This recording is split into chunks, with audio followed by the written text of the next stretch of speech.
line here if you have any. Uh-oh. Good job, Deb. I'll be here if you have any questions, but I'll turn it over to Deb to get us started. Thank you. Thank you. Good morning. My name is Deb Vaughn. My pronouns are she, her, hers, and I'm a program officer for the Oregon Community Foundation based in our Salem office. I'm supporting the Nike Community Impact Fund. And so if you've emailed the fund address, you've probably received a message back from myself or our other two co-facilitators, Adrian or Felicia, and I'll turn it over to them to introduce themselves. Hi, my name is Adrian Livingston, and my pronouns she, her, hers. I have been working with this fund for now, Felicia and I, about 6 years. So we both have 25-year history of just working in nonprofits, and we're very delighted that we could be here bringing more information to you and even how to write a more competitive grant application. Felicia? Yes, thank you, Adrian. Felicia Tripp Folsom. I too will be helping you through this process. Adrian has said everything that I would say. Yes, we have many, many years of grant administration experience, but what's most important for you to know is we want to support you as you put your application in, and we are here to assist you. And with that, I'm going to turn it back over to Deb. All right. Glad I'm doing this event from my office this morning. I have so many windows open right now. It's fantastic. All right, it's just a brief overview of our meeting agenda today. We're going to spend the first 30 minutes with an overview of the grant program, some considerations for you as you prepare your application. And then we want to share some additional resources with you. This is an incredible program, but it doesn't meet all the needs and can't always fulfill all the requests we receive. So we want you to know that there are other pathways available to support your important work in communities. We'll make sure our contact information is available. Then we'll have a Q&A specific to this grant program. And then we will transition into the bulk of the content today is actually a grant writing workshop that will use examples from this Nike Community Impact Fund, but we'll provide you with resources that we hope are useful in preparing grant applications for other programs as well. So please monitor your time as necessary and engage with the content that's most beneficial to you. Adrian, I have your name on the slide. Do you want to do a little introduction to the program?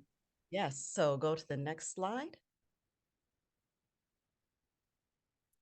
Okay, so the overview of the NCIF, this program, as you know, the application has been opened as of January 10th and it closes on February 15th. Next bullet. And so you'll be able to find more information about this fund at the link on the Oregon Community Foundation page.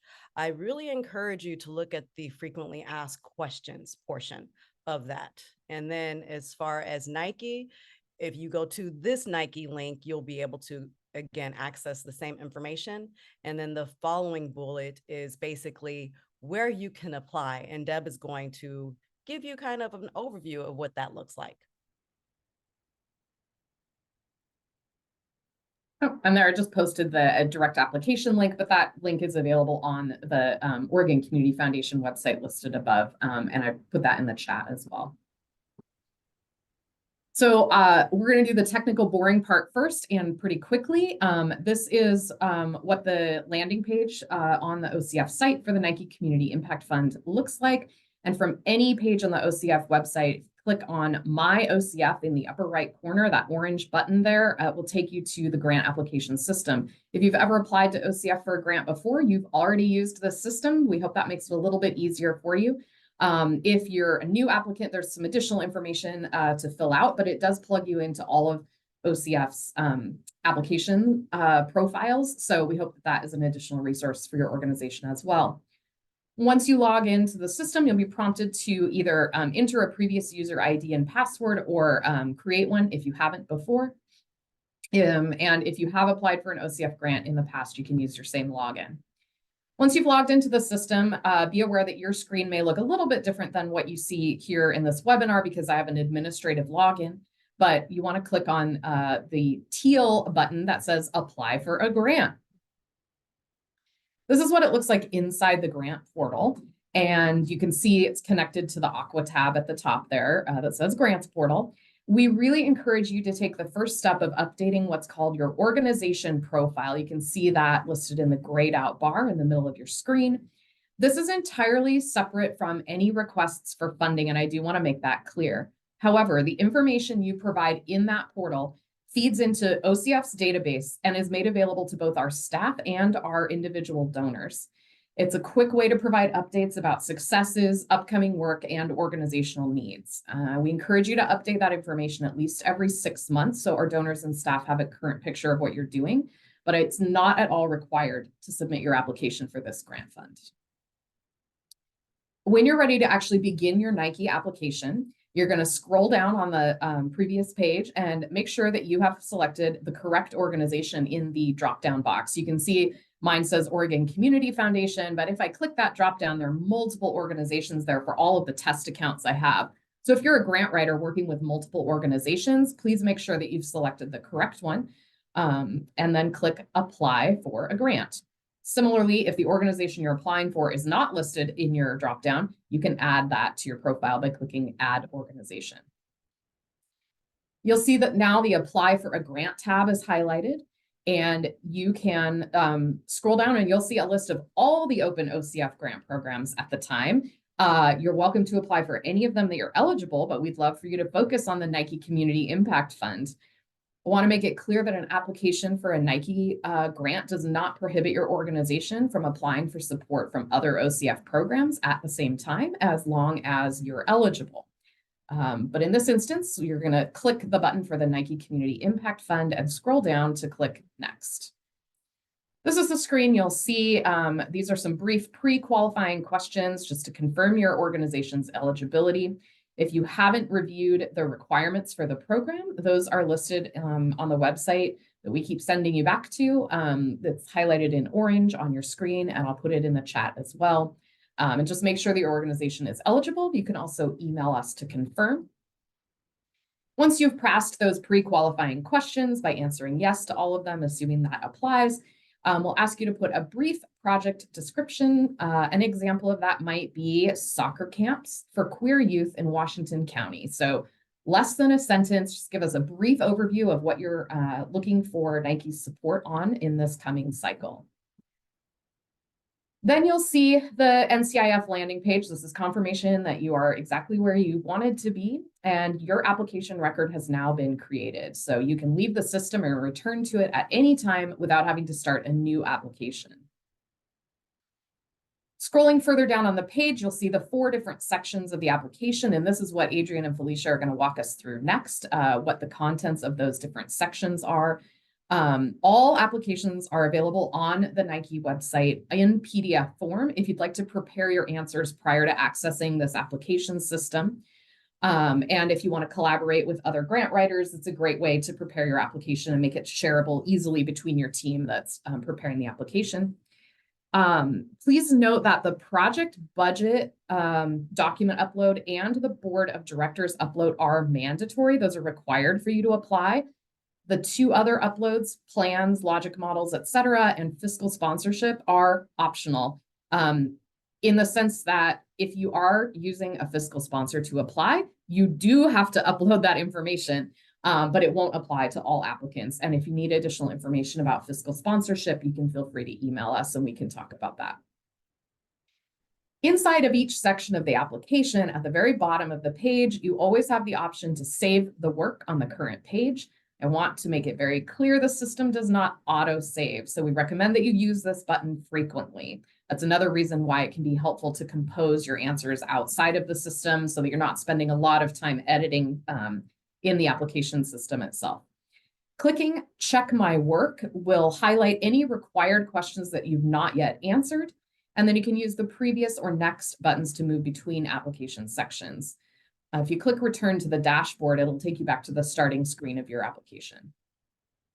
When you return, if you log out of the system and come back at a later time to complete your application, you'll see instructions at the top of the landing page. You can see that instead of apply for a grant, which was highlighted previously, now you can see application status and history is highlighted. It's because your application record has already been created. Please know that an application is not approved for funding until you've received a written notification from OCF, and an application is not complete until you've uploaded all the required documents. So if you are returning to the system to finish an application or check on its status, you can scroll down on application status and history to find your NCIF application. If you click details, you can return to the application, double check it before you submit.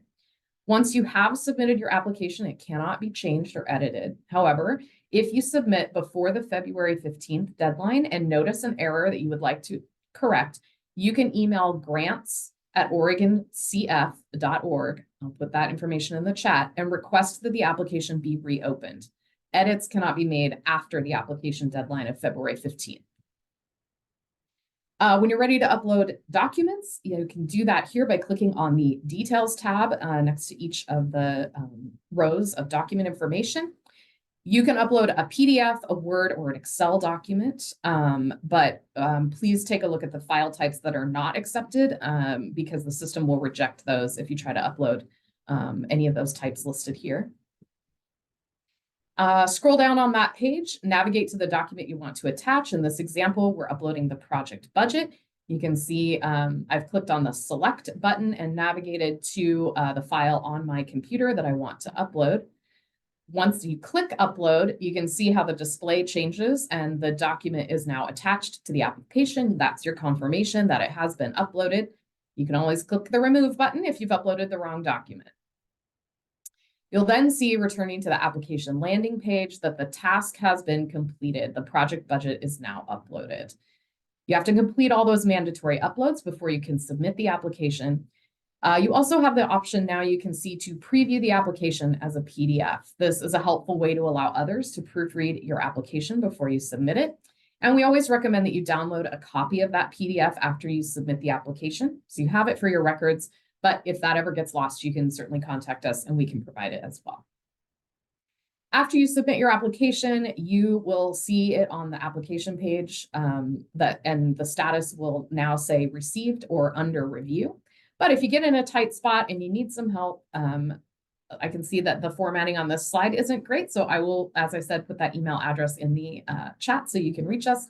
But for technical support in that online system, grants@oregoncf.org is the place to go. And Adrian and Felicia and I are available at the NCIF address, which I will paste in the chat for you. And with that, I'm gonna, this is also my slide.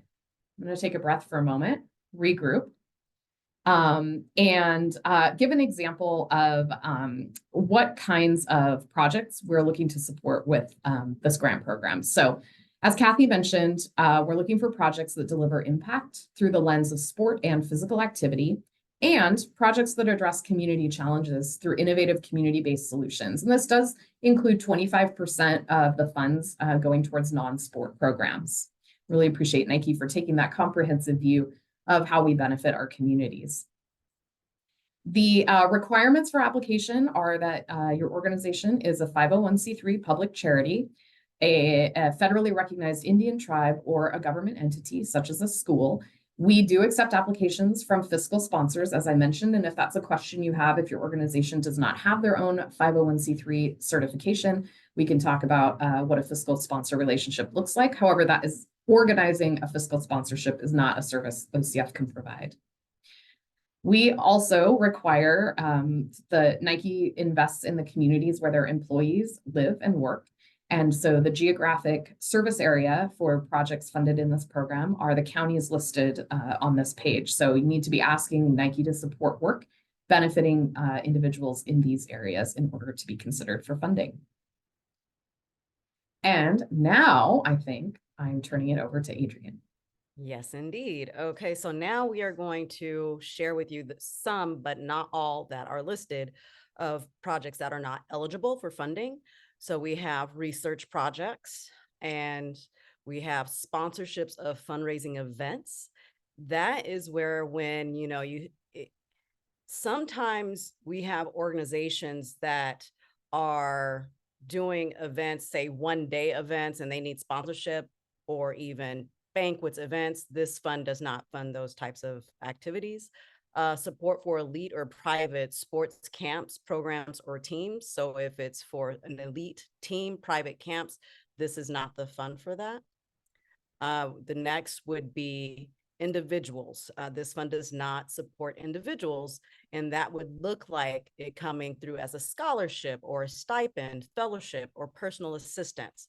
We have seen where sometimes programs will submit an application and list it as scholarships for the students, but when you really look at the overall framework and context of their program, it's actually not necessarily scholarship. It's providing the support they need to run their program. So if you are and have maybe submitted grant applications to other organizations that accept it in the language of scholarship, I would really encourage you to look at what does it require for you to run a program for, say, 25 students, and not put in the terminology of scholarship, but this is what the amount of funds we need to run this program for this quantity of students.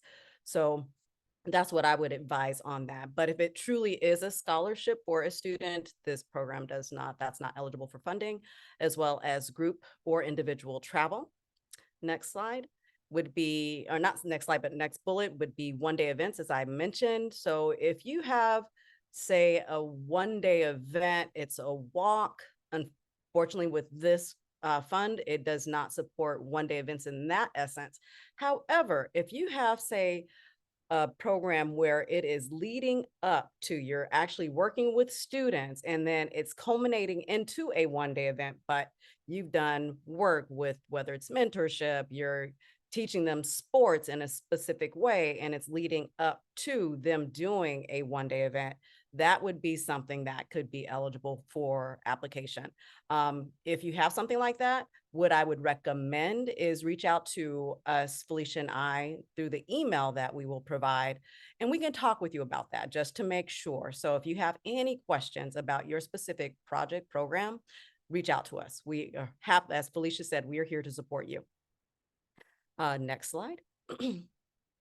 And so again, continued would not be for endowments, any budget deficits, or again, as I mentioned, fundraising activities, specifically budget deficits.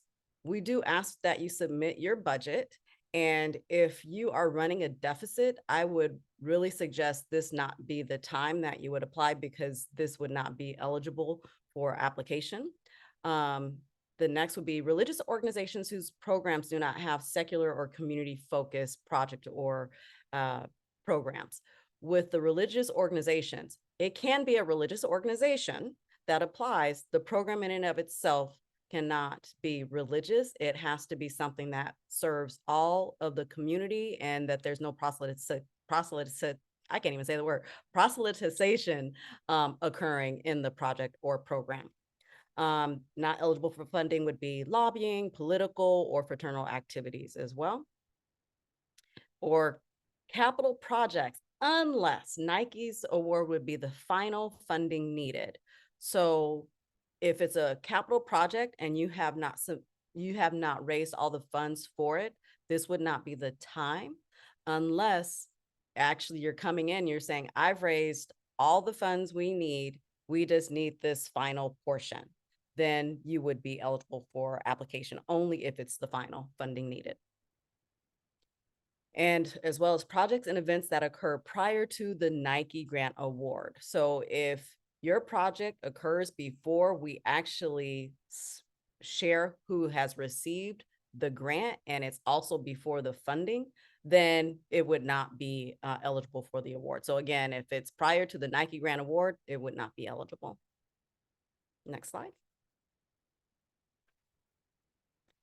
Okay, so as far as the percentage of where the funds are going to, 75% of the Nike award is for sport and physical activity. Physical activity could be anything from dance to, we had a circus where you're doing acrobats. So again, sport or physical activity.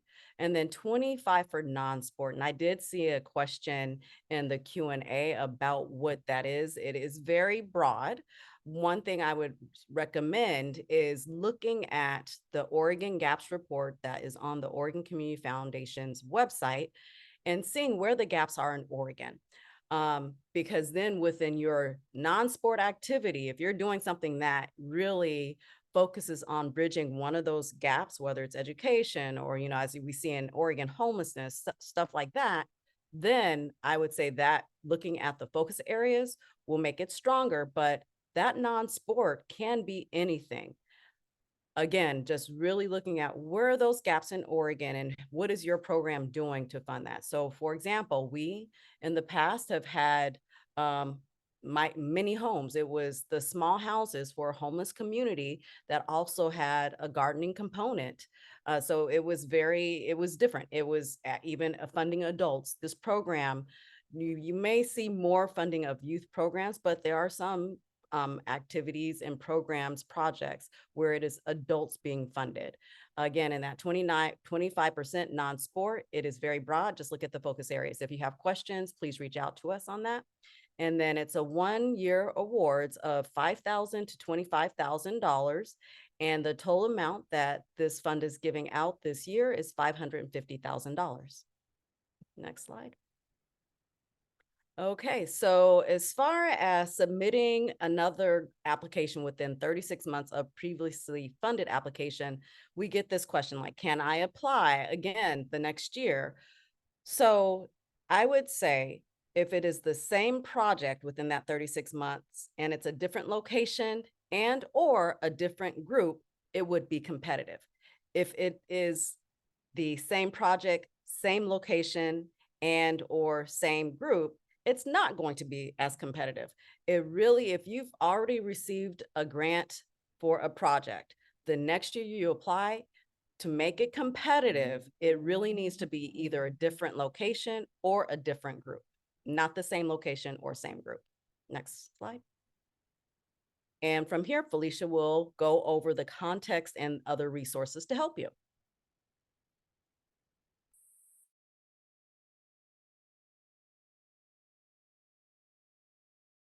And you are muted.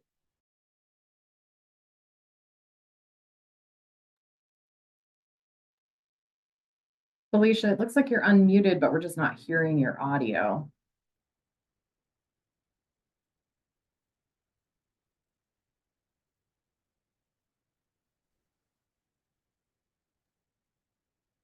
Participants, this is a great time. If you have any questions on the content that we just provided, put those in the Q&A or the chat box.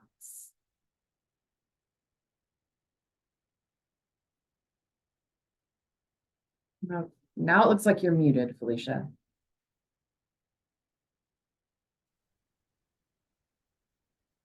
So Great. while she works on that, let me turn my camera back on. I will continue. Because I know we have technical difficulties, unfortunately, sometimes even still. So as far as understanding your audience, the Nike committee is made up of Nike employees that come from a wide array of Nike areas. And many of them have never actually experienced doing this type of activity where they're giving funds out to the community. And so for them, it is also a very much new experience. And what we do is actually teach them. Felicia and I lead them through a training where they learn about the gaps in Oregon. So we're giving them a framework that they're working through when reviewing your grants. Each year, the committee changes. So, we're thankful to Kathy of getting the employees of Nike involved in this process. Next slide.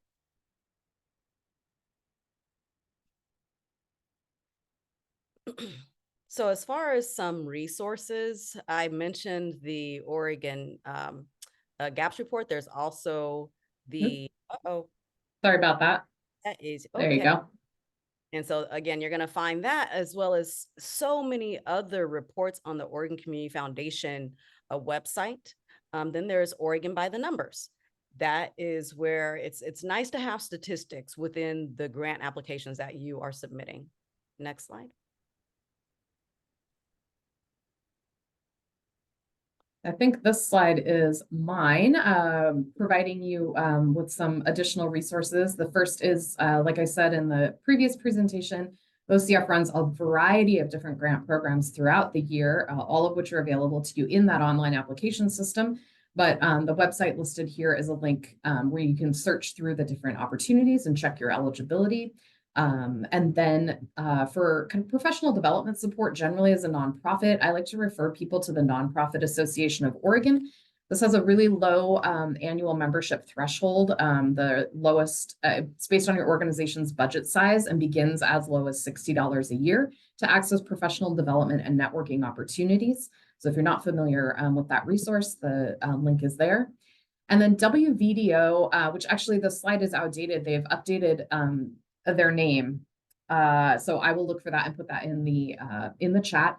But they are a professional association specifically focused on development officers. So if you are a grant writer or a fundraiser, this is an organization statewide that will help with professional development specific to that topic area, as well as networking with other professionals in your field. And then the OCF organizational profile, I already talked about in the grant system overview. So again, not an application for funding, but a way to update OCF's donors on your work. And Kathy, I think this is yours. Awesome. Thank you. So this application is for cash. So we're talking about cash today. If you're looking actually for product, which obviously could be needed to get more kids active, here is an organization where we contribute a ton of product all year long. It's called Good 360. You need to know about them. They don't only work with Nike, but they work with hundreds of other companies that supply goods, all kinds of goods. It could be, dishes and bedding and things for people, for their first home. But in our case, we do donate footwear and apparel that you can go and apply for product. Almost all of it's free. Nike doesn't charge for it, but Good 360 may ask you to pay for some shipping charges. So that's one of them. The other is the Nike Employee Matching Gift Program, which if you are engaging Nike employees in your programming, remind them about the Nike Employee Matching Gift Program, where Nike will match their cash contributions to you up to $25,000 a year. So that's significant. And then the volunteer rewards, if they are volunteering for you, they can report their hours to Nike, and we will in turn give them $10 an hour in their Benevity account that they can turn around and donate back to you. So not only are you getting their match, you're getting their time, now you're getting some additional volunteer rewards money. Feel free to reach out to me if you want to learn more, but if you are engaging Nike employees, ask them about it, and they will know about it. I think that's it on this page. Yeah, thanks, Kathy. Yeah, of course. And then this is the email address that was a little bit obscured in one of those previous slides. And so if you would like to contact Adrian, Felicia, or I with specific questions after the webinar, this is the place you can reach us.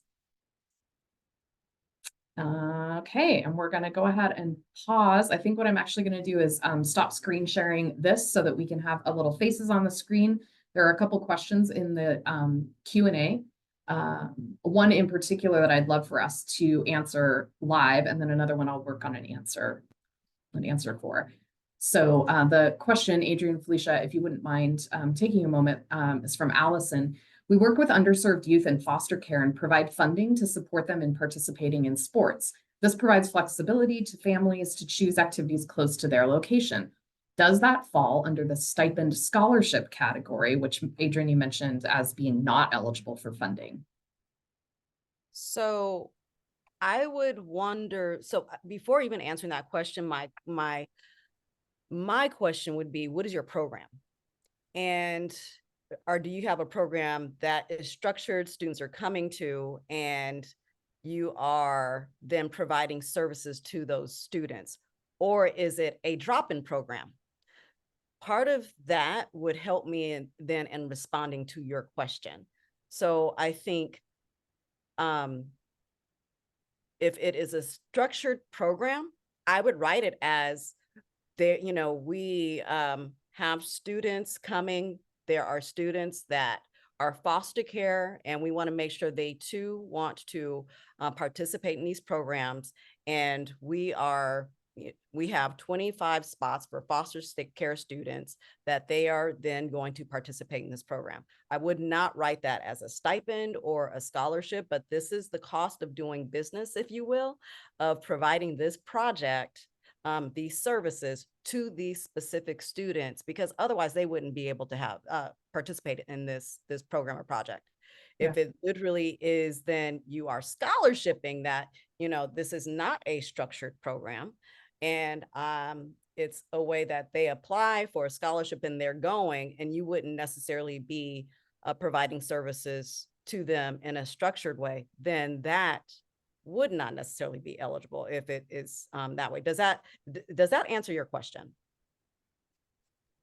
Yeah, that was me. That's very helpful. Thanks, Allison. Yeah, and I would add that to me, this sounds like really, how do you talk about what do you label that expense? Because there is actually a hard cost to the service that you're providing, which I think is what Adrian was alluding to. So it's a matter of how you position that in your budget. Another question coming in, we have an adoptee camp that is open to all adoptees in Oregon. Is that considered a private camp? I would say, I don't know, Adrian or Kathy, do you want to talk about the nuance there of a private camp? My instinct is that it's not private. It is for and serving a particular population. And anybody who was affiliated with that population, identified as part of that population, could register and attend that camp. It's not a membership fee where you have to be a student at a particular school in order to be able to access that camp. Yeah, I think what we'd look at more closely would be if you're 501c3 or similar. That would make you eligible. Yeah. And that it's not for elite. So anything like that, if it's elite, then that's where it would not necessarily be eligible for. So you wouldn't have to compete to qualify into the camp. That's what we're talking about with kind of elite sports camps, that you have to compete at a certain level in order to come into the camp, but that it would be available to participants regardless of skill level, ability, etc. Mm-hmm. Great. Okay, it sounds like that answers Carol's question. And I think what we should do now, Felicia is back on. Do you want to do an audio test, Felicia? And we'll see if we can. Yes. Can you guys hear me? I switched computers actually. Okay. Yes. So let's go ahead. We're going to continue to work on answering questions that come in through the chat and the Q&A, but let's transition into the next portion of the webinar. So for those of you who are only here for the information about this specific program, we're going to transition into writing a competitive grant application that's applicable to this program and others. So let me go ahead and pull up that screen sharing for you.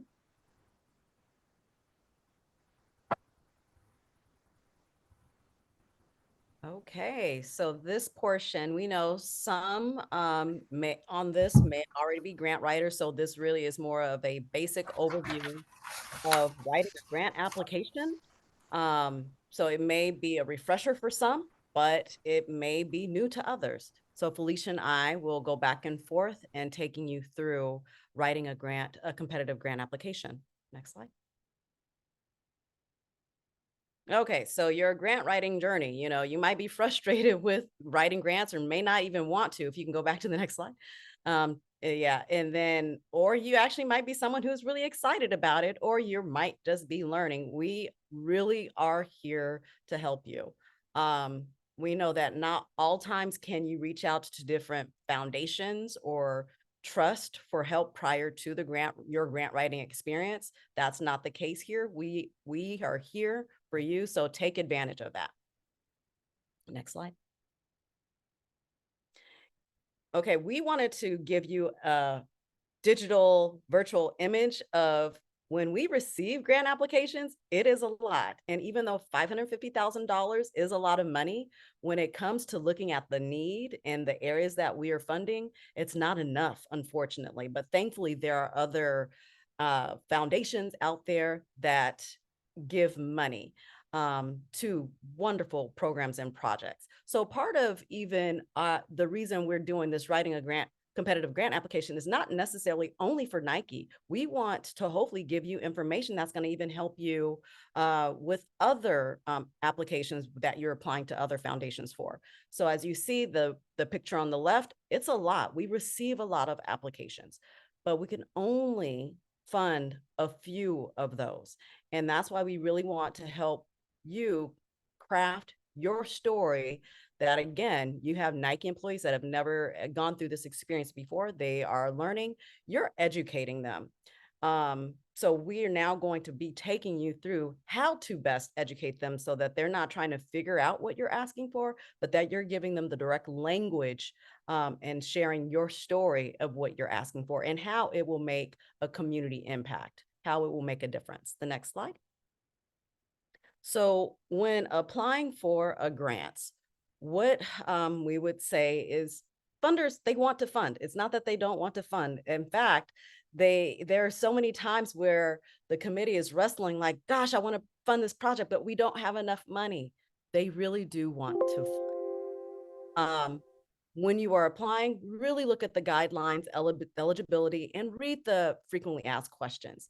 As a grant reviewer, we can tell when applicants don't do their homework. So this would be when you're applying, this is the homework you must do. There we go. The homework that you must do when you are applying. Follow the instructions. There are moments, back in the day before we had technology, and people were submitting paper applications, and sometimes there are foundations that still do require paper applications. They don't have the electronics that many do. Is if they said don't staple, just paperclip, and you stapled, your application would not be reviewed. So what we're saying here, even now digitally, follow the instructions. You don't want to be put in a pile of no's just because, even though, and say you have a wonderful program because you didn't follow the instructions. So follow the instructions, again, because funders want to fund. Research the organization. So look at their mission, their values, and their focus areas. Look at who else they've funded. Look at the projects. I know that there is a list of some of the past projects that Nike has funded.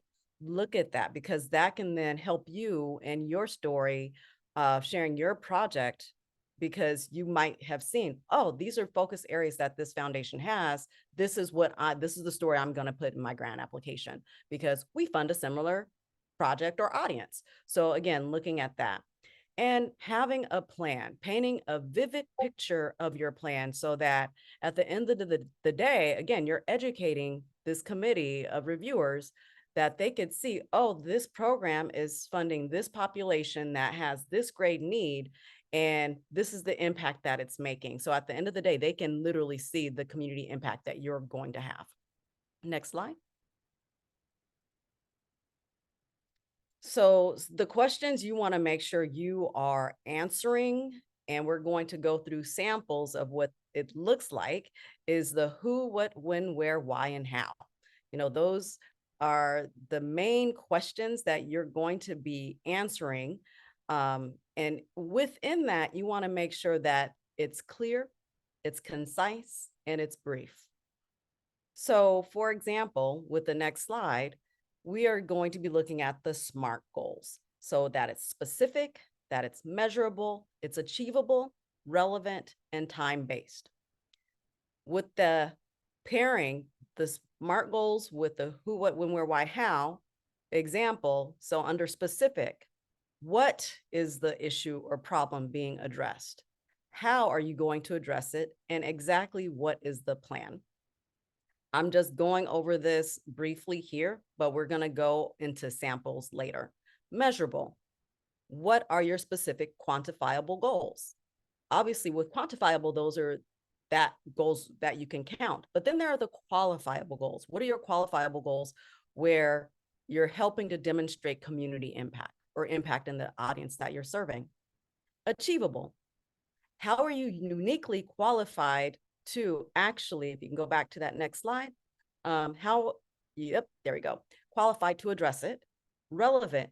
how do your goals align with your mission purpose? We want to make sure that it's not mission creep.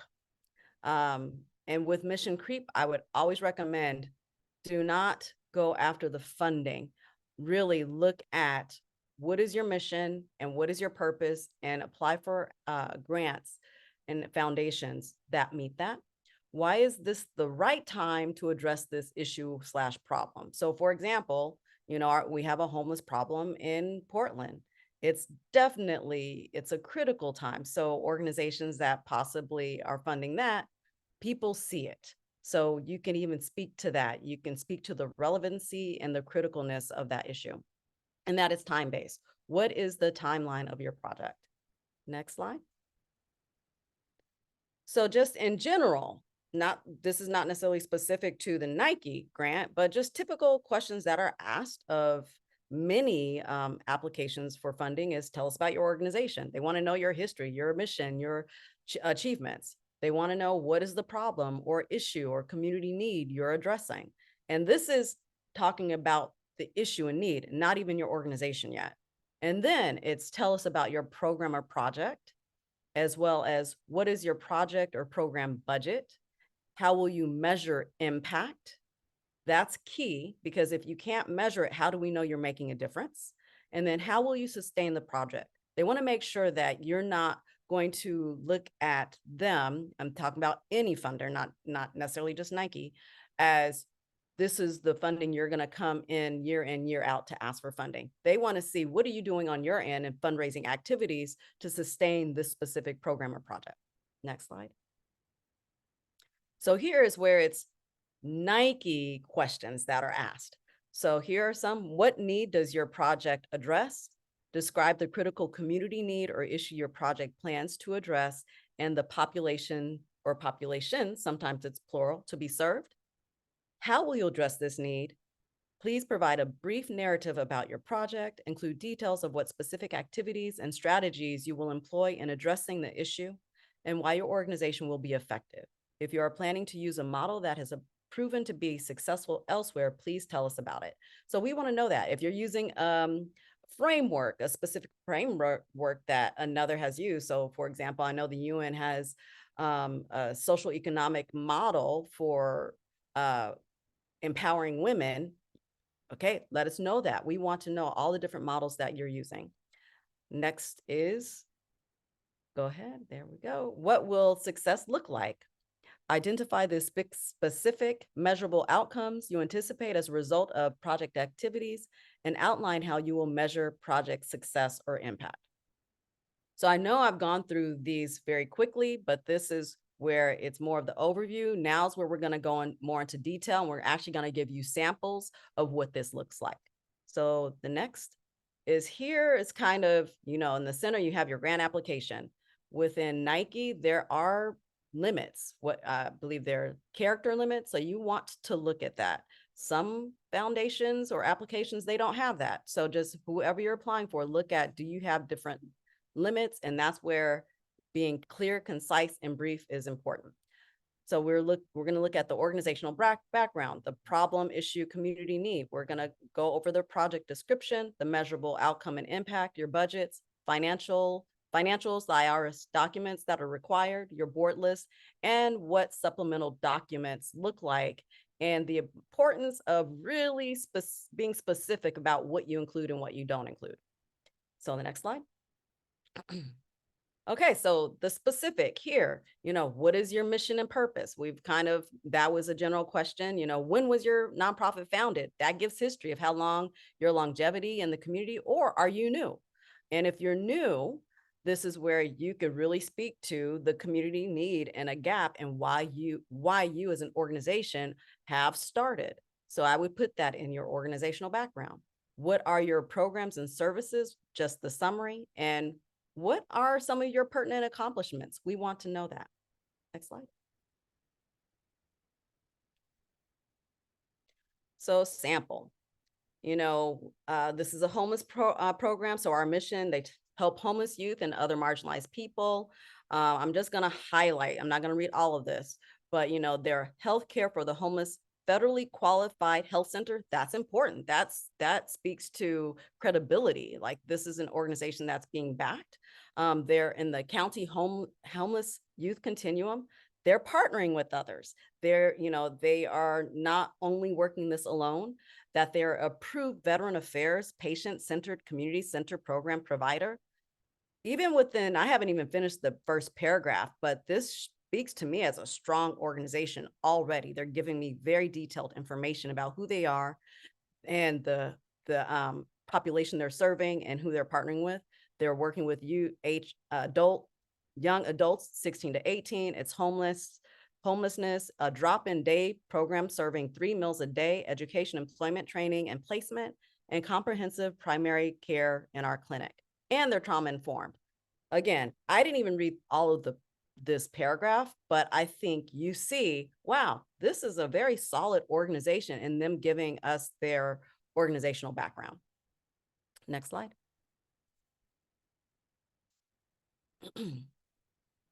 Okay, so we're going to go over if you can go back to the world really quickly.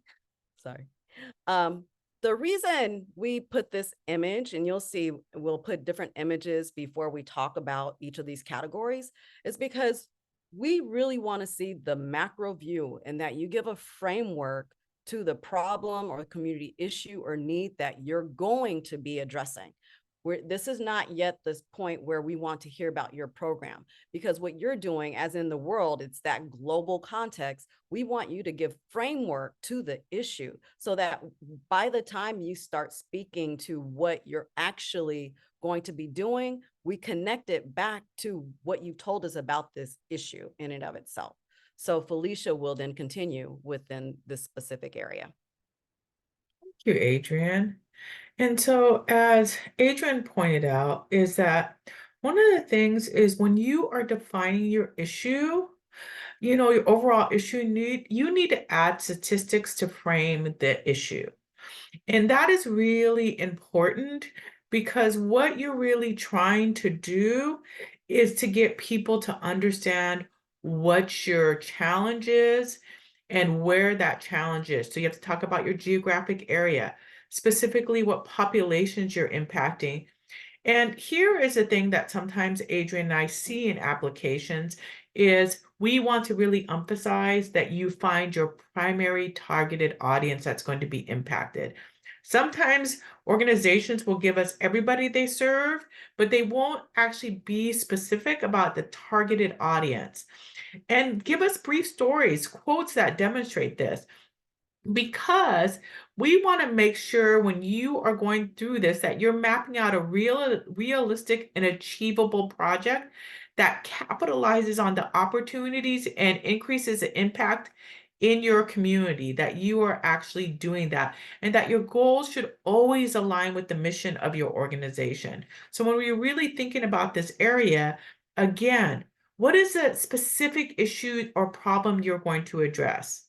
And we have a very specific area. You'd be amazed at how many people don't look at our geographic footprint for the Nike community impact. And sometimes we'll pick a geography that's outside.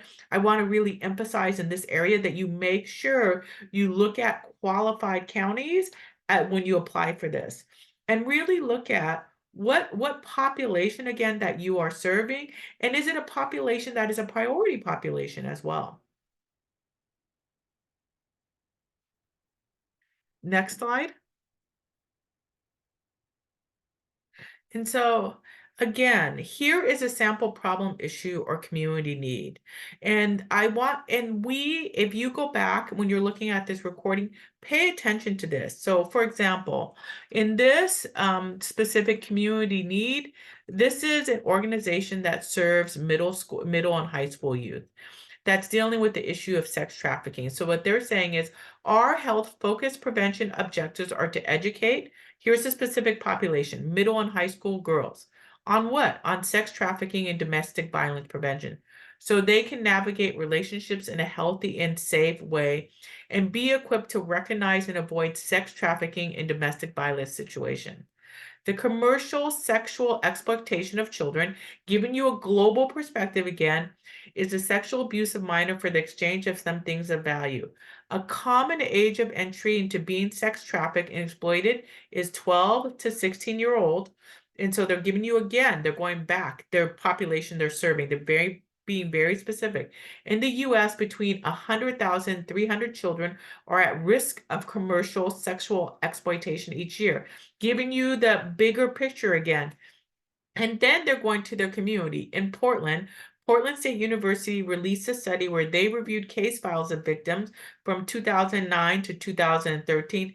It revealed 469 unduplicated cases of commercial sexual exploitation of children in Portland.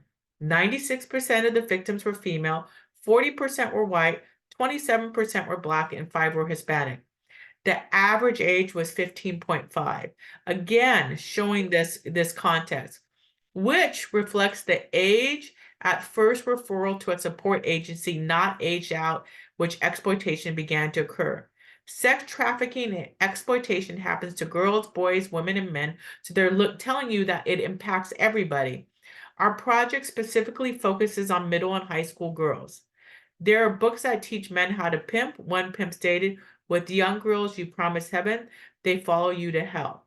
In this one paragraph, this applicant has given you the demographics, has given you the global picture, has given you who their priority population is, and most specifically, why it is a problem, issue, and community need. And this is the type of applicant that is very, very successful in the grant application process. Next slide.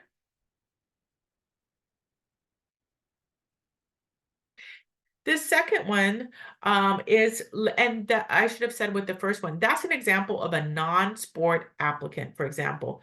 Here is an example of someone that would be applying in sport.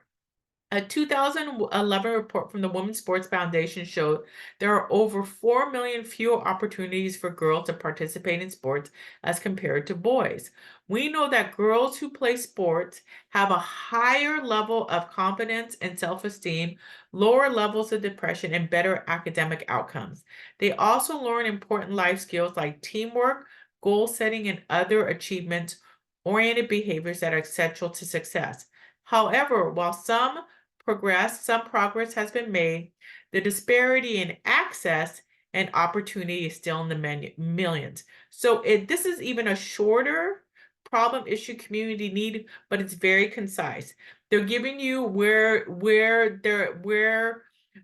an organization that they work with or worked with shows them, hey, here's a problem that's happening. They're specifically, their priority population is girls. You know that this is going to be not only about sports, but they tied it to academic achievement. And so they're really saying, working with us, we are a nonprofit that focuses on girls. We are a nonprofit that focuses in using whatever physical activity they have to lead to better academic outcomes for the population we serve. So you as the reader are looking at this going, okay, I see what the problem is. I see what the community need is.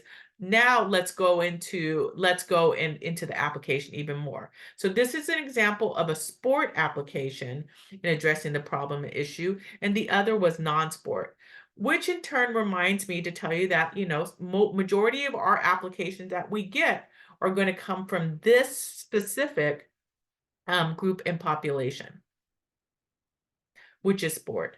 Next, please. So this comes to the next part of our thing, which is our measurable outcomes and impact. And I think that is really, really important when you're thinking about how am I going to be working with this grant application. Next slide, please. And I'm going to turn it over to Adrian, who's going to walk you through this part of the application. And we're coming to measurable impacts after this. We're still a little bit more on the project description. And this is where I have this picture up. And as the beginning, I mentioned, paint a vivid picture. One thing is, if you don't know about audio description is done for someone who is blind or has low vision, where you have people describing what's happening, whether it's on a live theater stage, whether it's on TV and film, between the dialogue, more is being described about what is happening so that that person who is blind or has low vision can actually have a better mental image of what is going on. So we're going to do an exercise here.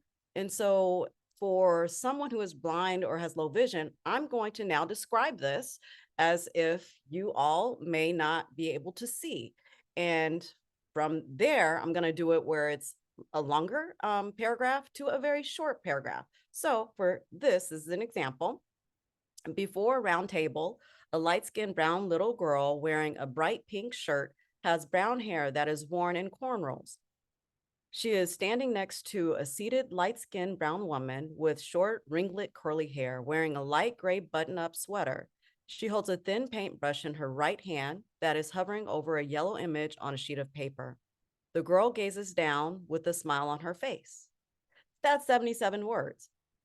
The reason I put word count is because you may have, again, foundations you're applying for that they don't necessarily have a word limit or character limit. So having something this long would be fine. Whereas say in a theater program, that's too long. You have to, again, look at your space. So say in a theater program or TV film, say I'm only given, 5 seconds or 10 seconds. Or in a grant application, there's a word limit. The word limit is, say, 25. This is what this would look like. Then I actually have to figure out, because it goes back into being clear, concise, and brief, what is the most important?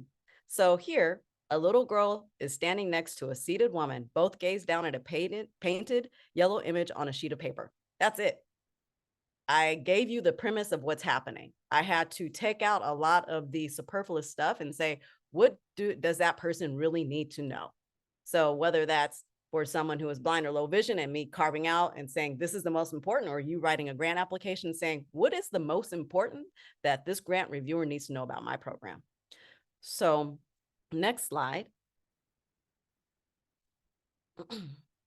Okay, so being descriptive.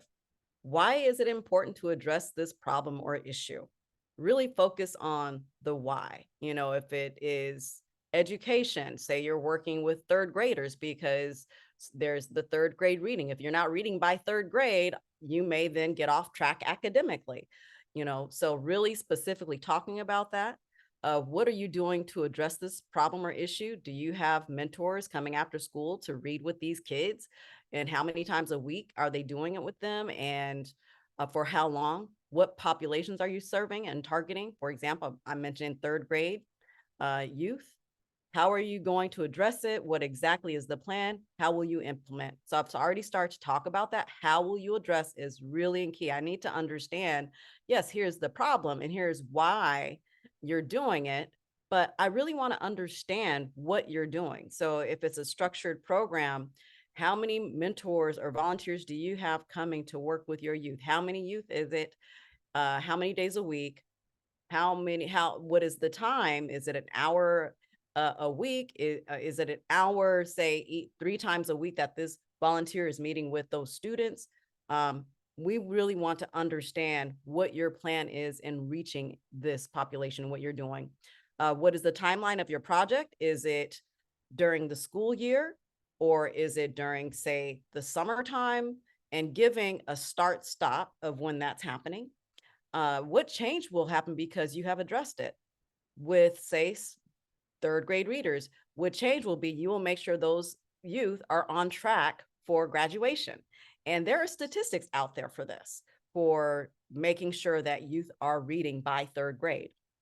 What is the community impact and what client stories and quotes can demonstrate this?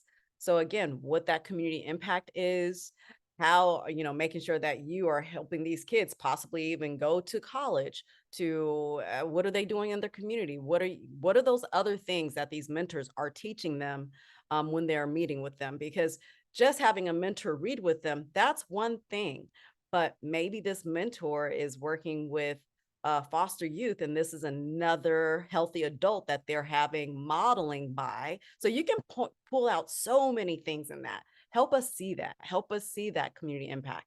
And there are many times where you have clients that give you quotes, you may ask for them, or stories.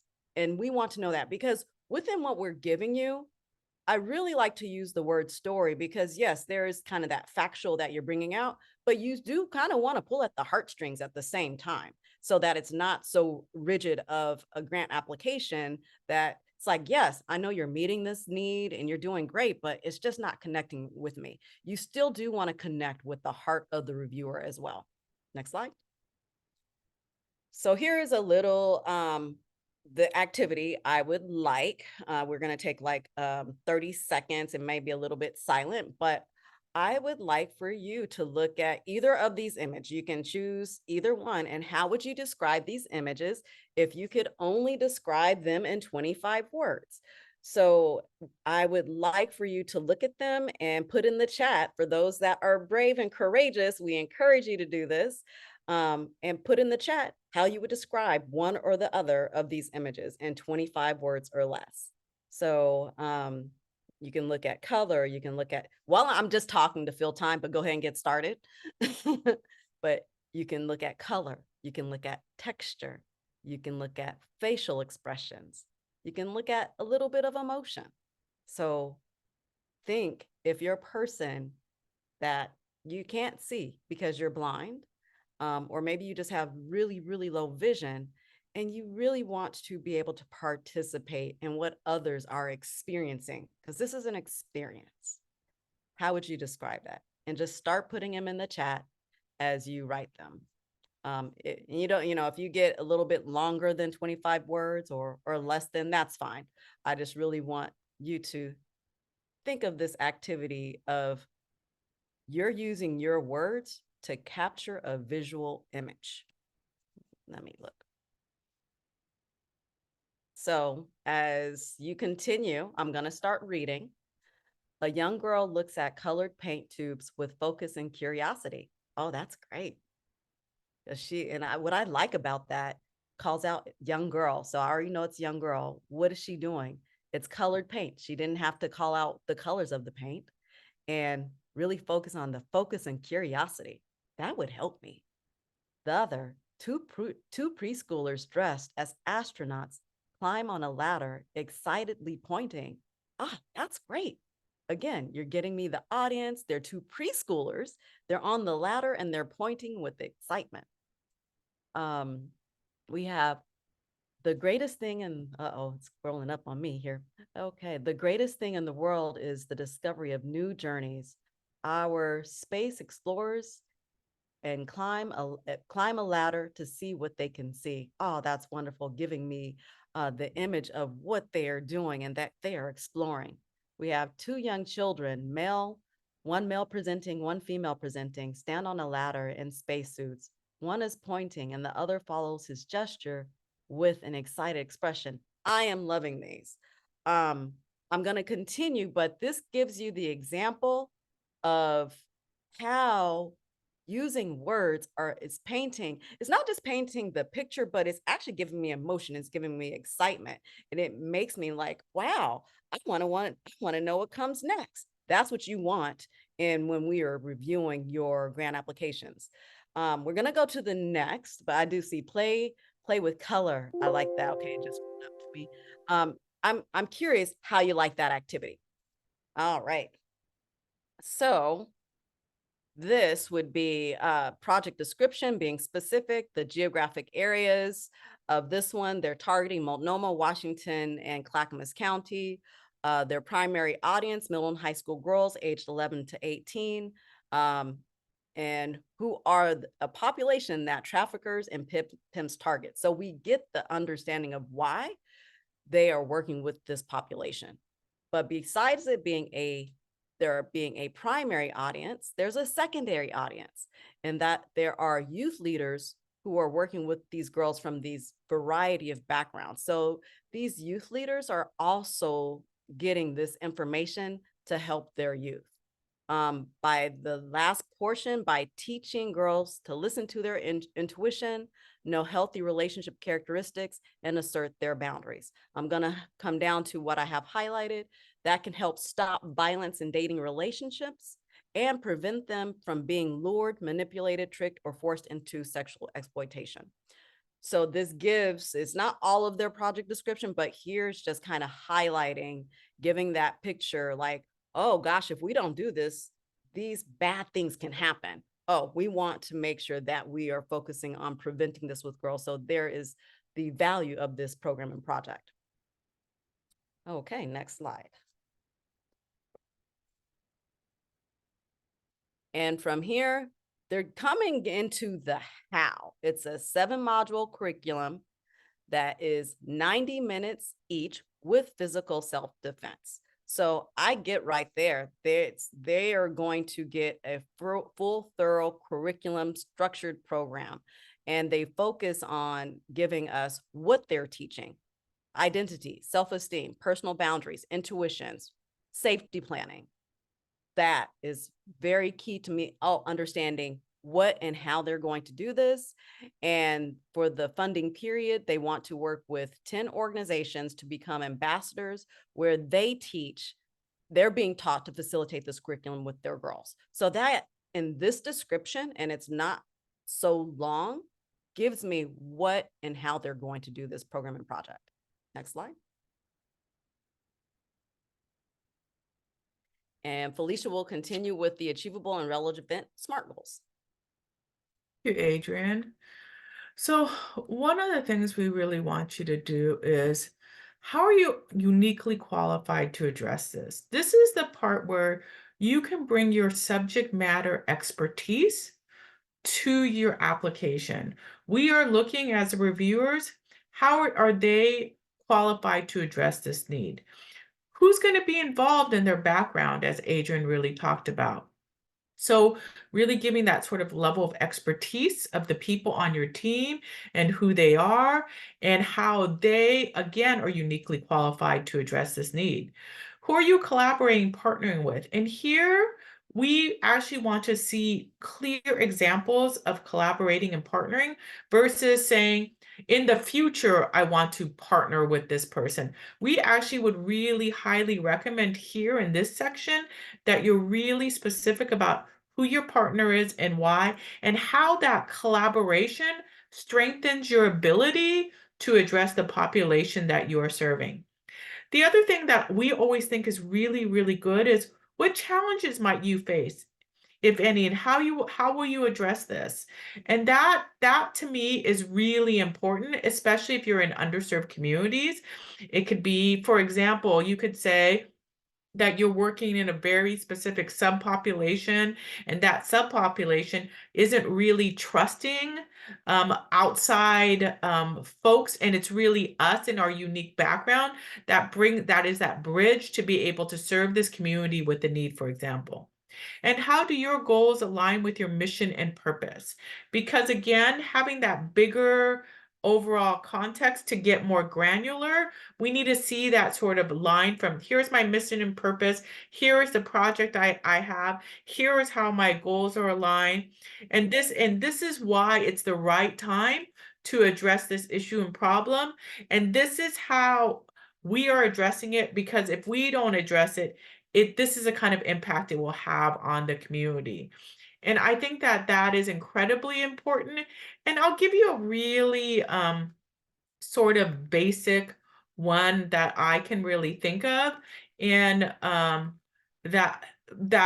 give you for an informational one. For example, my goal is to host at least one online seminar or informational event each month that helps inform the public of the purpose of my nonprofit. I'm just giving you a general one.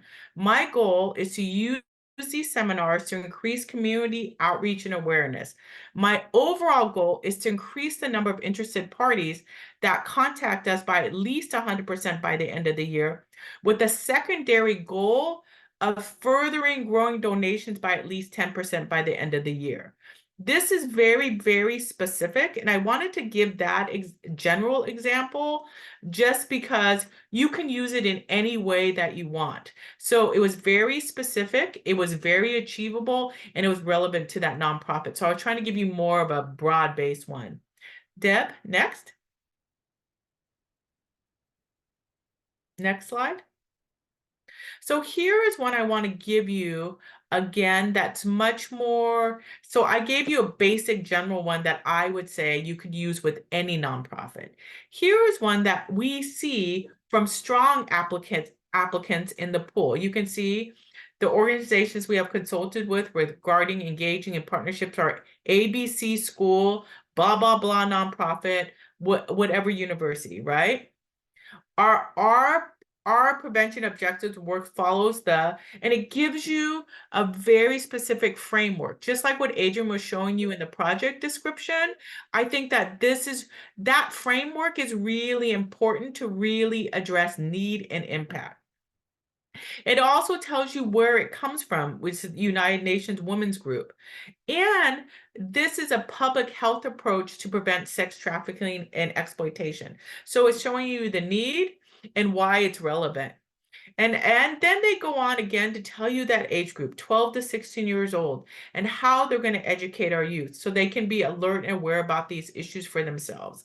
They also talk about bringing it back to a local level. As a Portland law enforcement officer working in the sex trafficking unit stated, if you can prevent sex trafficking from occurring, you have saved a person a lifetime of trauma. Again, emphasizing the impact.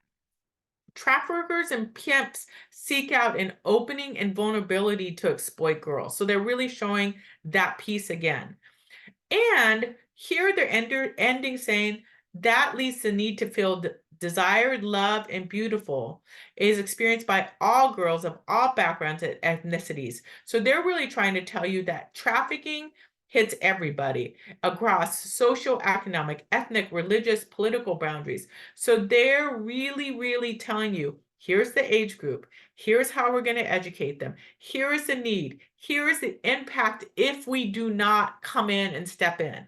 So we're asking you, while you're working on your application, think about it from that framework. Think about what is the information that the grant reviewer is going to need to know about your nonprofit.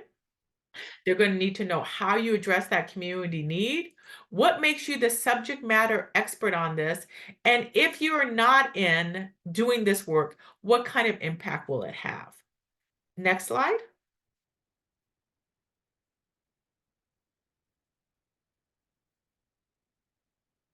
And so the next part that you really, really need to think about, which I think is really, really important, is time-based. What is the timeline of your project? This is, I want to re-emphasize from what we said earlier. Your time frame must fit within the time frame of the Nike grant. It cannot start before that time frame. So we want to really know and that is really, really important. So that of course leads to when this is happening. Now, here's the part that I really want to emphasize. Why now? If there is an immediate need, tell it. Sometimes the difference between getting a grant and not getting a grant is timing and immediate need. So really here, tell us why you need this funding now. Will it help you get to the next level? Will it help you expand your geographic footprint? Will it help you serve a very specific population? We have grant applicants come back to us when they're eligible each and every time. And one of the things they want to do is expand into a new population subgroup. Here's another thing that we really want to emphasize for you. Is your project realistic? Can you meet your measurable goals within the time frame listed? Why does that matter? We, as a reviewer, have seen people say, I can serve 12,000 youth in the next 3 months. And when we look at their project goals, we're like, how are they going to do it? Or the opposite. They'll ask us for a significant amount of money and say, I'm going to serve 4 youth. So being really, really specific is really important, and being realistic with those numbers. So really think about your nonprofit, your youth or that you're serving, or whatever subpopulation you're serving. And if you can realistically meet that goal, and if it makes sense to the reviewer as well. Because when you're looking at this Nike grant, you're looking at creating a measurable goal within the time frame of the project that you're applying for. Sometimes we see people giving us a goal that's much bigger that actually isn't aligned to the project. So this is why I'm really emphasizing, is it realistic? Can you meet your measurable goals within the time frame listed? I want to emphasize that again. Can you meet your measurable goals within the time frame listed? Because we are really going to check it against your budget. We're going to check it against project need. So just know that all of those things need to line up when you're thinking about the time-based component of a SMART goal. Next slide, please.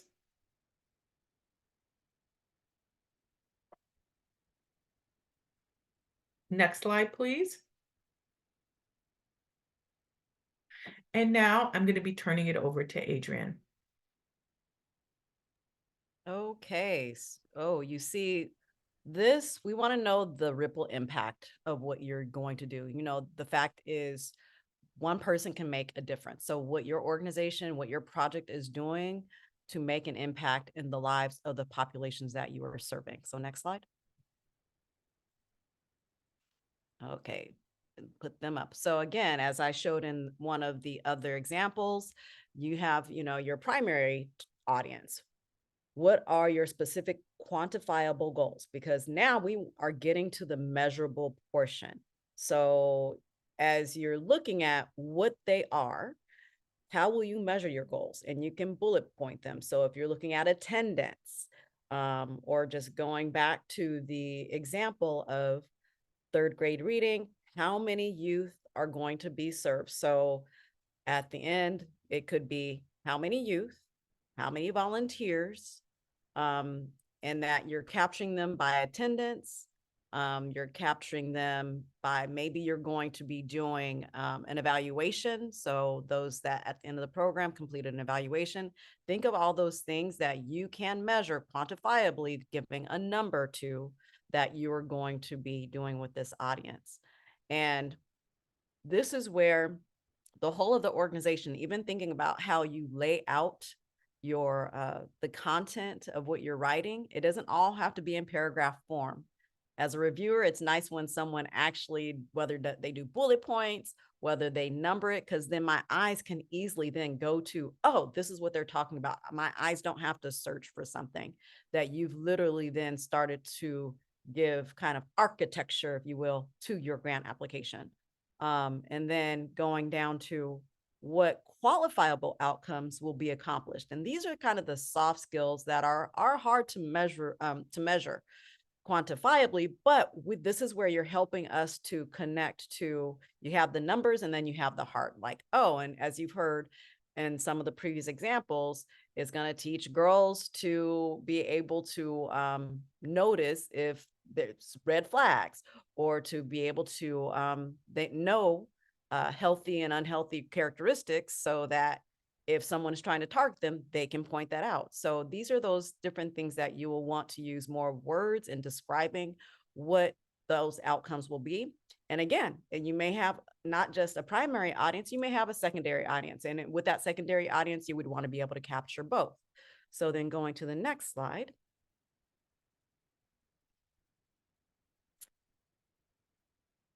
Here's the example. And let's see, quantifiable, you know, secure 10 to 20 partnerships with organizations, 25 to 50 staff are going to be trained, 150 to 250 girls will be educated, 50 to 100 parents will be taught about the issue. And so though that's really easy to capture. So I, at a glance, can see the populations being served.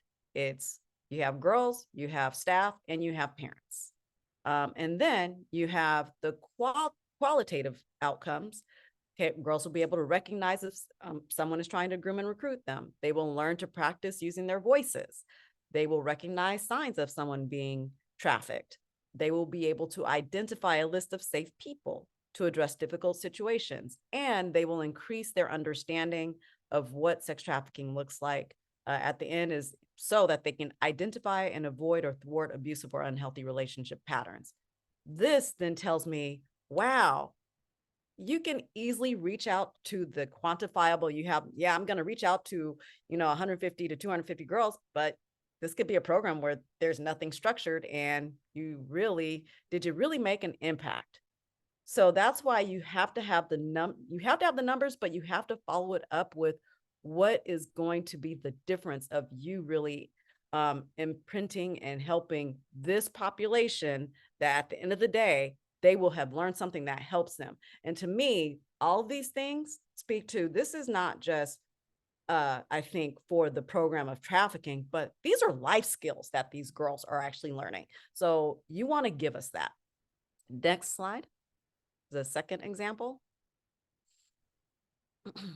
So for this example, success of the project will be measured based on our ability to achieve the following. So the organization will officially hire their first paid executive director.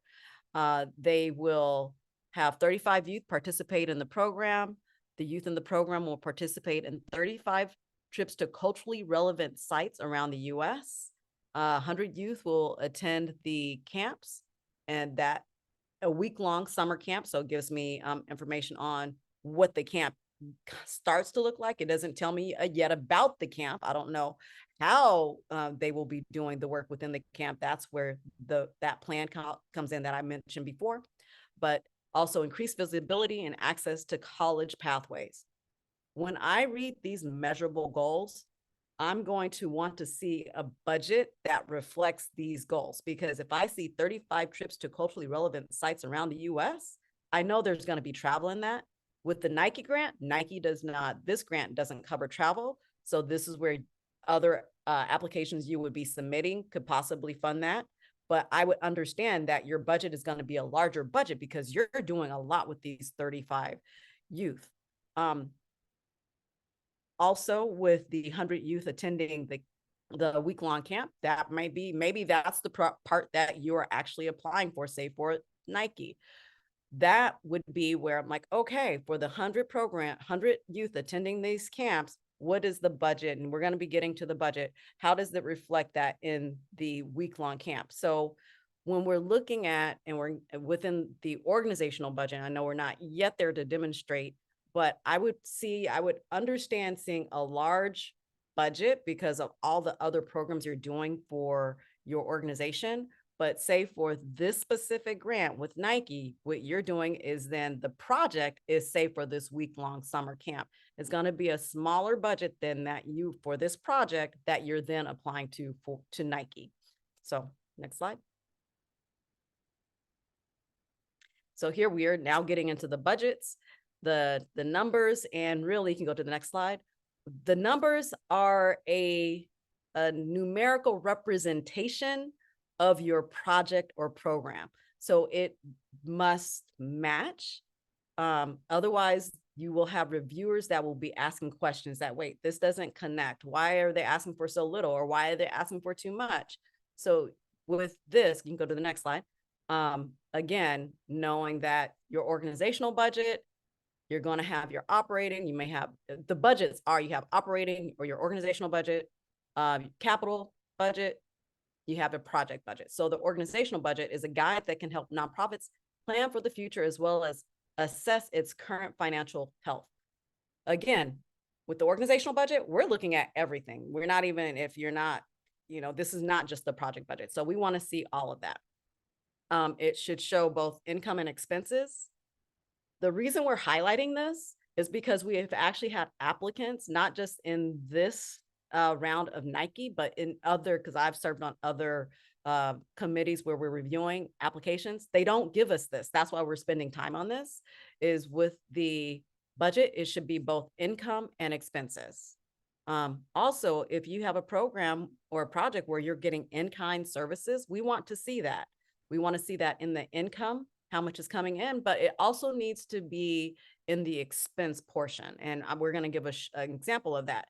If you only have it in one or the other, your budget is going to be off, because then it looks like it's cash, and that's not the case. So if you have anything that's coming in and you're reflecting it in the income, in the expense, we will want to see in kind, whatever the line item that is, and then for that, the amounts. So then at the end of the day, when you balance the in-kind, it will be a zero balance from income and expenses. Within the budget to show the categories and the line items. And at some point, this may not necessarily be in the budget, but the board should be and demonstrate 100% financial giving. Many foundations, including Oregon Community Foundation, ask, what is the percentage or how much? They may ask the question a bit differently, but they want to see 100% that your board members are giving financially. I've heard many people even ask me like, well, our board, they're already giving of their time and talent. Shouldn't that be enough? With foundations, they want to see not only they're thankful to, all of us are thankful that we have individuals serving and giving of their time and talent, but as a funder, if I see your board members are not financially giving to you, why should I then invest our funds to give to you? So we want to see that they're giving their time, their talent, and their treasure. So encouraging you to ask each board member annually to make a financial contribution. Next slide. So here's an example of an annual budget, organizational budget. You see all the income line items from individuals, grants, sponsorships. They do events. They may have government contracts and grants. They have some restricted funding. They even have in-kind. And as you see, the in-kind or income totals $7,200.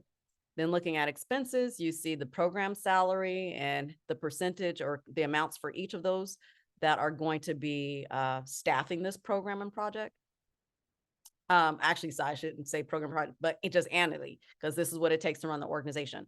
But then they did specifically put, within their programs, they have from the office supplies, travel, they help all of that. And then the office cost, and where they have, and where I see the in-kind is under the office cost, where you have utilities, phones, etc. That's in-kind at $800. You have then the maintenance in kind. I know there's some more in kind there. Yeah, then you have the rent that's in kind. All of those under office costs, when you total that up, that is $7,200, which you see in one lump sum in the income of $7,200. So then you see at the end of the day that zero balances out. So then what's left at the very end when you're totaling income and expenses, we know we're working with cash. Next slide.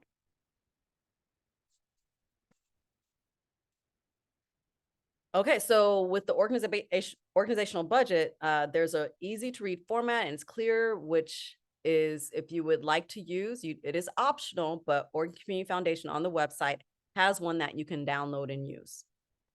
And as I mentioned this, whether you use that or you create your own, as you see what I demonstrated to you and what I showed of those two different, that budget, it's very clear, it's linear.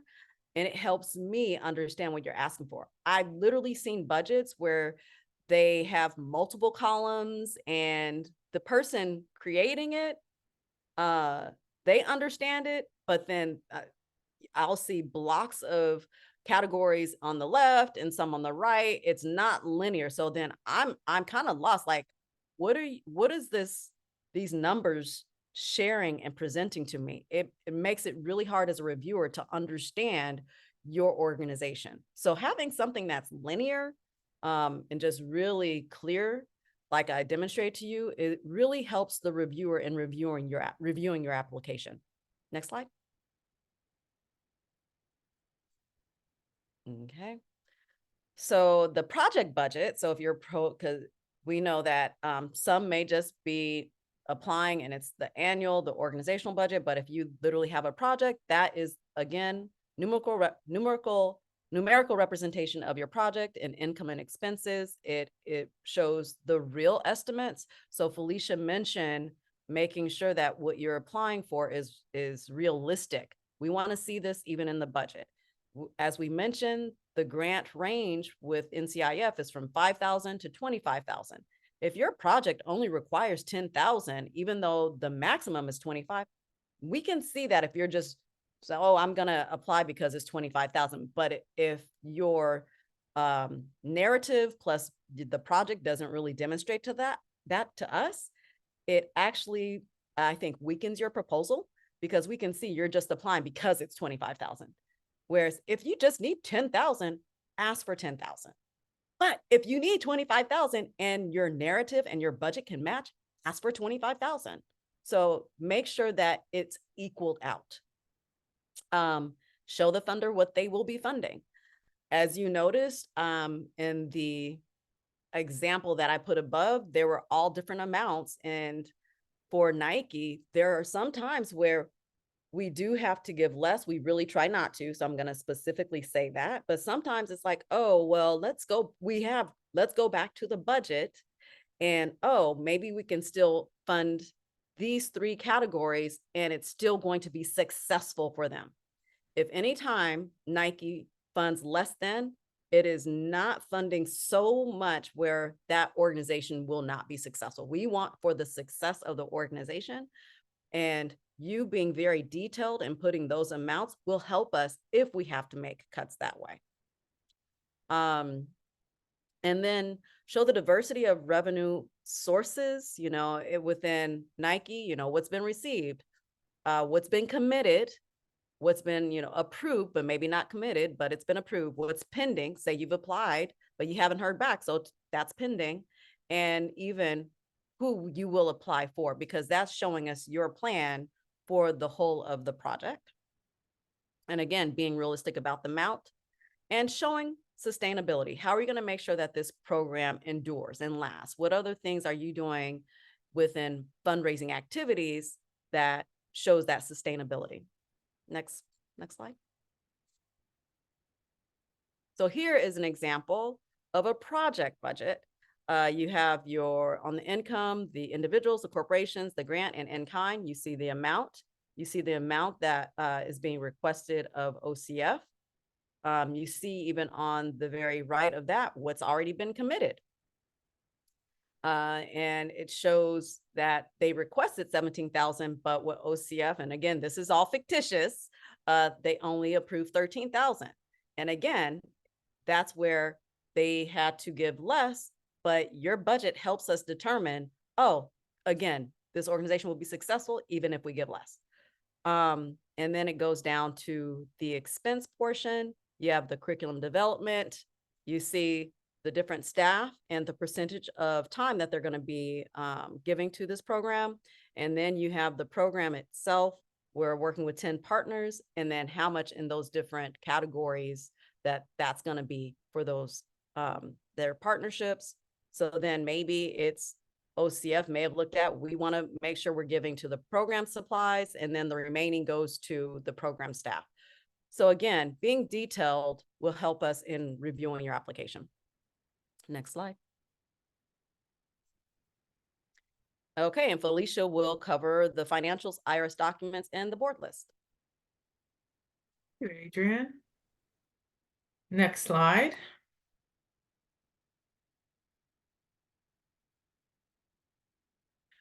Okay, so I want to again emphasize the part that Adrian just did before I go over financial definitions, and do a reminder here. When you are doing your budget, if the project starts before June 2024, it is not eligible. This grant requires you to do it during the timeline that NCIF asked, which is June 2024 through May 2025. So when thinking of your budget, think about that realistic timeline. So under financial definitions that we are looking for, and we'd be happy to give you more information around this, is we're going to be looking at your profit and loss statements. Do your revenue and expenses over a defined time period?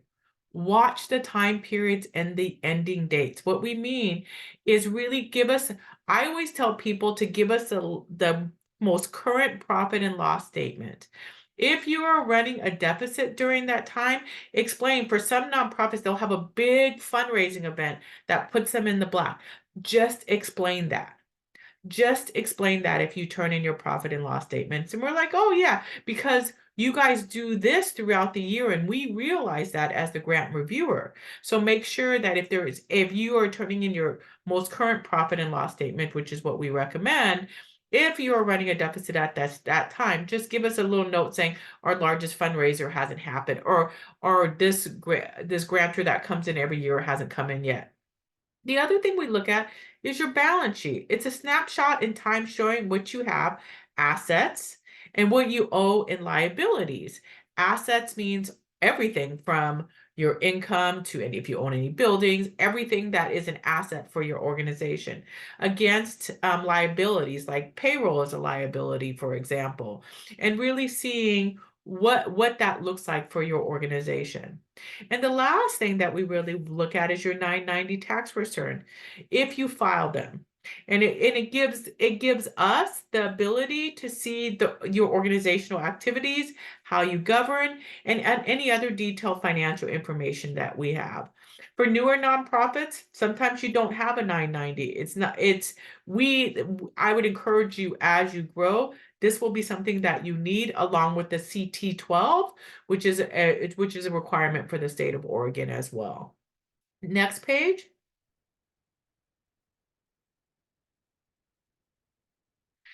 So some organizations are not required to have audited financials, but bigger organizations or one that's part of a group of nonprofits. I'll give you an example. I'm just going to make up one. Portland's College Possible is part of a national organization. I saw earlier someone asked, is if the national is running a deficit and we as a local are not, can we still apply? Absolutely. It's really about the entity that's applying to NCIF, for example. In your audited financials, this is an outside CPA firm that's really testing the integrity of your financials. Smaller nonprofits generally don't have them. Mid to larger nonprofits do. And most grantors will ask you for your audited financials. And if you're new, it's not necessarily a requirement, but it's something I would encourage all nonprofits eventually to grow to as you grow. The other thing we really look at, that I say as well, that everybody should look at, is the IRS Form W-9, which is really what you use to work with people, vendors, independent contractors. We see that quite a bit with smaller nonprofits, which means that you will have to give that person a 1099 form.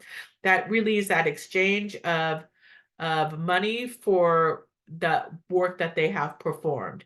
So we want you to know, especially if you're new and you're an all volunteer organization on here and you're moving to having your first employee or your first contract, you will need them to fill out a W-9, and you will have to give them a 1099 if they make $600 or more in a fiscal year as well, which is not here, but I wanted to make sure that you guys knew that as well. Next slide. The other thing that all of you guys should have, and this is any nonprofit, is that either you're going to get it through if you're being sponsored by another nonprofit, or you are the nonprofit applying. You will have to have an IRS tax determination letter. This tells us you are a nonprofit. So whether you're having a sponsoring entity or you're doing it, this right here is an example that we are going to need. We're also going to need a list of board of directors. And so when looking at that, I encourage, because I sit on other granting entities, I would encourage you, if you're looking for board members, one is to have a board member that has a lived experience on your board is always great. It's also good to make sure that your board has what we call expertise in the areas that are needed to run a nonprofit, whether it's having someone from accounting or somebody from legal or somebody with a marketing and comms background. We also encourage that. And the other thing we encourage is diversity. Diversity in thinking, diversity in geography, diversity in backgrounds, diversity in race. We really say that really, for an outside observer, really shows a strength to the board list as well. Next slide. And so the last thing I want to talk about is supplemental documents, which, and before we go to that, I want to remind everybody here, as I turn it back over to Adrian, is let's revisit the SMART goals. Ask yourself, is my application specific, where I clearly state my goal? Is my application measurable? And can I measure my success? Is my goal attainable? Did I set a realistic goal that I can achieve? And is that relevant to the community issue or need? And last, can I achieve it in the timeline that is expected for this grant?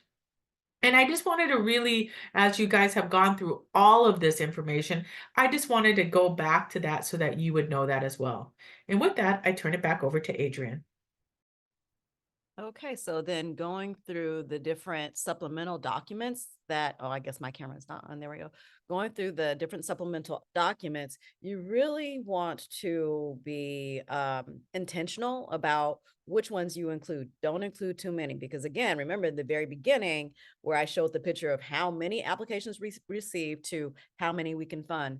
You only want to give the supplemental documents that will strengthen your proposal. So if it's a letter of support from, say, one of your partners about the audience you're going to be serving, or maybe it's a letter from a student. So think of what's going to strengthen what you're already giving us in your story. What can even pull the heartstrings, but that also demonstrate community impact. Maybe it's one letter, maybe two.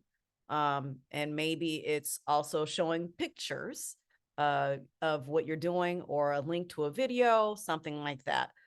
Even your framework, maybe there's a framework where it gives us more understanding of, oh, this is the framework. You gave us the title of it, but now you're giving us the image of what this framework is. So whatever you supply, I've seen where it's too much for a reviewer. I would say maybe 1 to 2, no more, no maximum 3. And if you do 3, it really ask yourself, does this really strengthen my proposal? Or is it like, is it something that is nice to have, but it's not necessarily going to strengthen it? So this is where we do invite you to provide supplemental documents. Be very thoughtful and intentional of, will this strengthen what I'm asking for? Next slide. And diversity, equity, and inclusion, intentionality. I have seen proposals, not just with OCF, but other organizations where I've sat on the committee and reviewing the application. We've had people ask for funding to fund a diverse population, but then when I go back and look at their board's not diverse. When I go back and look at their staff is not diverse. Or even when I go to their website, the images don't reflect a diverse population. So I say this to say, as you think of, DEI, does your board reflect a diverse community? Does it reflect the community you serve? What about your staff? Do they as well? Are you intentional about the communities that you serve? Are you also going into the communities that you're serving? Or are you making them come to you? These are questions you should ask yourself. What's the representation on your website and other communications? What do your partners look like that are not necessarily staff or volunteer? Maybe they're consultants or contractors. We're looking at all of that. So I would say really look at your own image of your organization, and does it reflect DEI, especially if you're also asking for a program or project that you want to actually have us fund that is connected to DEI. So just some final thoughts, some extras, as we say, is mirror the language of funders. I've heard often the best compliment is, something that it looks like this, you're looking back at that person. So mirror what they're using. If they say the language, where it is education and youth, make sure you're using education and youth. Or if they are specifically calling out diverse populations, mirror that. You don't have to necessarily change the language, and making sure that as you're mirroring it, it's actually what you're doing. Don't just mirror it if it's not what you're doing. If it's what you're doing, mirror that language. And I think you probably heard me say, that the layout is clear, it's easy to read. Help me provide beautiful architecture even to your grant, because it really does help the reviewer. Solicit feedback from others and ask them, does it answer the who, what, when, where, why, how as I'm answering it? Even though I'm a grant writer, I've written grants. I still give it to people who know nothing about my program and project to ask them, is this clear? What questions do you have? Does it raise any red flags or yellow flags or is it not clear? And how can I make it more clear? I do still seek that feedback and use as much space as you need within their parameters. If you have, say you can, the parameter is 100 words, but all you need is 75, use 75. You don't have to fill it up. But if you need all of the 100, use all of the 100. Use what you need to be clear and concise about what you're doing. As we gave you some examples, you saw some were long, some were short, but still in those different examples, we had all the information we needed. So use what you need, even if it's less. And use strength-based and goal language. As we've shared with you, the SMART goals, use very concrete language. In my opinion, I like to see our goal is and not we desire to, because desire, you may get there, you may not. But when I have concrete, like our goal is to do X, Y, Z, that's just stronger strength-based language. And then ask for what you need. As I mentioned before, even though I know the max is 25,000, if you only need 10,000, 15,000, even 5,000, we've seen that. Ask for what you need. If you need 25,000, ask for that. Just making sure the narrative and your budget reflect that. Next slide. I think this is the end. What's the next? What's coming up? Yeah, okay. Any questions? It's a surprise. Yes, that is the last slide. Adrian, there's a really good, I think, a nuanced question in the chat from Anna. If we don't have a project connected to DEI and we're in a rural, less diverse community, how do we make sure that lack of DEI expression won't count against us? Our opportunities are intentionally open to serving everyone. Is that taken into consideration? And I would just love it. I think I'm going to go ahead and stop the screen share, put up this website one more, or the email address one more time, but then I would just love to turn off the screen share and discuss that question just for a little bit here at the end. Yes. So what I would recommend is, as we talked about the macro view and looking at your community, Anna, is talk about your community and what your makeup is demographically.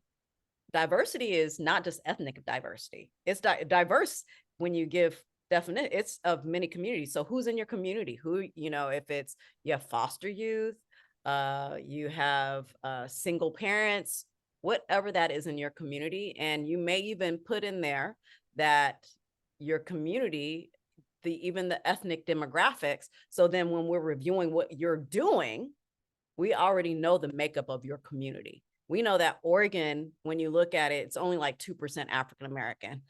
I don't know what the Latina population is. I believe it's even larger than the African-American population. So we know that Oregon in it of itself is not a huge diverse state. So making sure that in your macro narrative of the need and just what you're doing, that you're also providing specifics about your local community. That's what I would say. Deb and Felicia? You answered it. Yep, absolutely. I think just to the specific question about, is that taken into consideration? The answer is yes. And I think the important thing, and this goes back to something that Adrian and Felicia talked about in the presentation, is knowing the audience.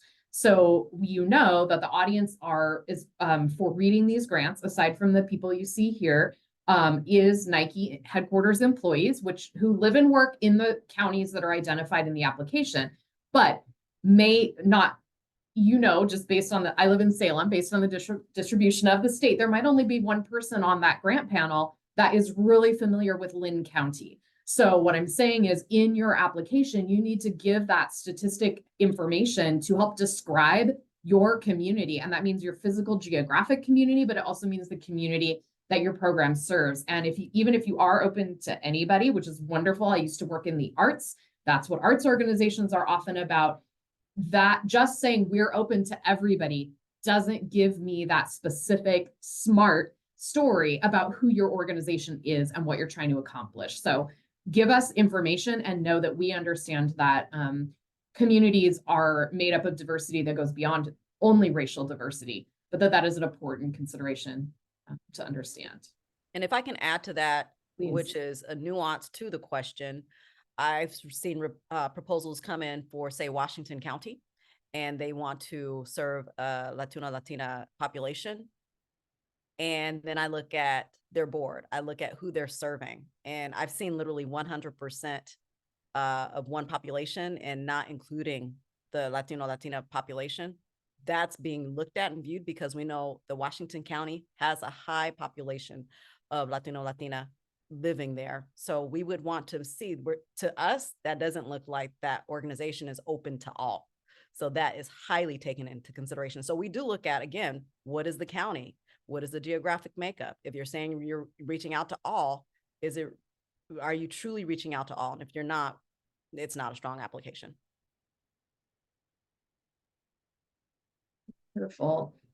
I just want to say in the final minutes here together, I really appreciate those of you who joined us today, and so many of you stayed with us through the whole presentation. I know that's a lot in a busy, busy world, and it's a long time to be on the computer. So the sun has come out here outside my office during this time. It was raining when we started. So I hope you all get a breath of fresh air and whatever rejuvenation you need today. I want to thank Felicia and Adrian for just being so knowledgeable and so committed to supporting nonprofit organizations in the grant writing space. This is difficult work for all nonprofits to take on. And I know that having advocates like Adrian and Felicia in the room makes such a difference.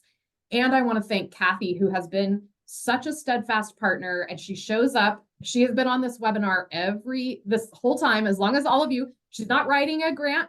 She'll read the grants, but she's not writing a grant. She is not doing the tech support. She is just present and here and supportive. And just thank you, Kathy, for you and all that you do to support this program. You're a great partner. Right, thank you. And I want to thank the Oregon Community Foundation, Deb, and for what they're doing to support all of Oregon. Thank you.